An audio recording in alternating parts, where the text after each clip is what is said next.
Assalamualaikum warahmatullahi wabarakatuh. Izin memperkenalkan diri, saya Aulia Febriana dengan NIM 667000104. Di sini saya akan belajar menjawab pertanyaan untuk sempro nanti. Menurut saya ada 3 hal yang menjadi alasan kenapa fokus pada perempuan dalam penelitian ini.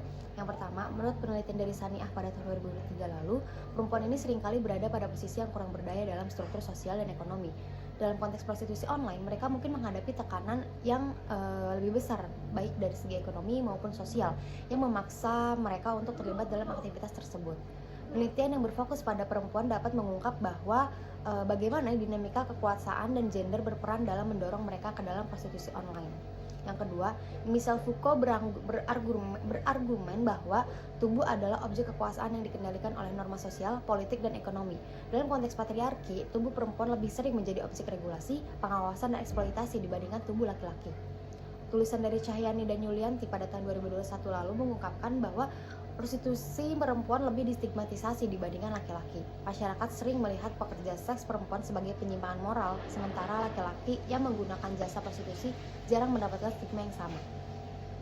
Yang ketiga, dari tulisan Fatimah pada tahun 2022 mengungkapkan bahwa perempuan lebih sering terdorong ke dalam prostitusi karena faktor ekonomi, terutama di negara berkembang. Ketimpangan gender dalam akses pekerjaan dan pendidikan membuat banyak perempuan memiliki pilihan ekonomi yang lebih terbatas dibandingkan laki-laki. Lalu, bagaimana menganalisis indikator dengan penelitian? Dari indikator teori Michel Foucault ini terdapat 4, yaitu ada seni penyebaran, kontrol aktivitas, strategi untuk menambah penggunaan waktu, dan kontrol aktivitas.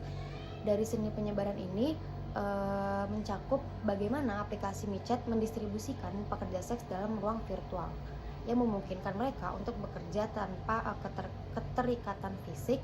Ini memberikan kontrol lebih besar kepada PSK dalam memilih konsumen atau klien dan tempat yang akan mereka tempati.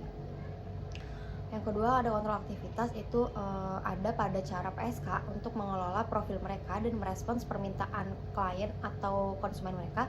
Meskipun ada fleksibilitas dalam pengaturan jadwal, aplikasi itu tetap mengontrol bentuk dan jenis layanan yang dapat ditawarkan berdasarkan permintaan konsumen atau klien.